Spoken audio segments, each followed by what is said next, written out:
Hi friends, நீங்கள் நம்ம எதை பற்றி பார்க்க போகிறோம்னா ஒரு பழைய ஆம்பிள்ஃபயர், ஓல்டு ஆம்பிள்ஃபயர். இது 5-in-1. உள்ளார என்ன பண்ணிக்கிறேன் பார்த்தோன்னா சின்னதாக ஒரு எஸ்டிஐசி வச்சுருந்தாங்க. அது இந்த ஐசி தான். இப்போ இது எதுக்கு வீடியோனா, இதில் என்ன கம்ப்ளைண்ட் ஆகிடுச்சுன்னா, நான் இந்த ஐசி மாற்றிட்டேன். இந்த ஐசி மாற்றிட்டோம், ஒர்க் ஆகலை. இன்னும் லைட்டாக சரசரன்னு வால்யூம் கண்ட்ரோல் ஃபுல்லாக க்ளோஸ் பண்ணாலுமே சரசரன்னு சவுண்ட் வந்துக்கிட்டு இருந்துச்சு. இது என்ன ப்ராப்ளம்னு பார்த்தீங்கன்னா, போர்டு தான் கம்ப்ளைண்ட்டு. இங்கே ஆல்ட்ரு பண்ணி போட்டிருப்பாங்க, போர்டு தான் கம்ப்ளைண்ட்டு. நானும் சின்ன ஆல்ட்ரேஷன்லாம் பண்ணி பார்த்தேன், எதுவும் செட் ஆகலை. எனக்கு இதில் லாஸ் ஆனது தான் மிச்சம். அதனால் இப்போ என்ன பண்ணிட்டேன்னா, நான் இதே கம்பெனி தான், இதே பிராண்டு தான், இதே பிராண்டில் வாங்கி நான் இந்த போர்டையும் ஐசியும் புதுசாக சேஞ்ச் பண்ணிட்டேன். இப்போ நீட்டாக ரெடி ஆகிடுச்சு, எந்த கம்ப்ளைண்ட்டும் இல்லை.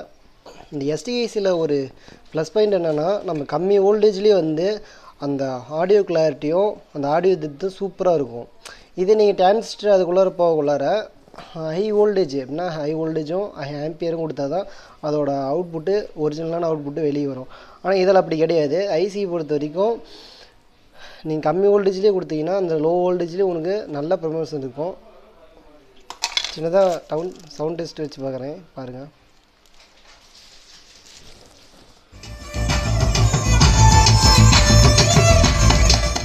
இதில் நான் ஒரு 412 கனெக்ட் பண்ணிக்கிறேன். அது ஒரு சைடு தான் ஓடுது. சீரீஸில் போட்டிருப்பேன் மைக் செட் கான்செப்ட் படி.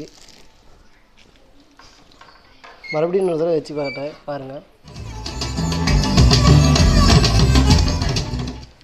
ரொம்ப நேரம் என்ன ப்ளே பண்ண முடியாது, காப்பிரைட் வந்துடும்.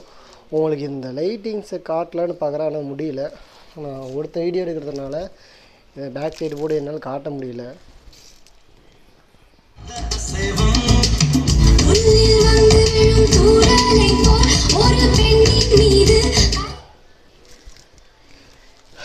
ஓகே ஃப்ரெண்ட்ஸ், பிடிச்சிருந்த லைக் பண்ணுங்கள். நெக்ஸ்ட் வீடியோ பார்க்கலாம்.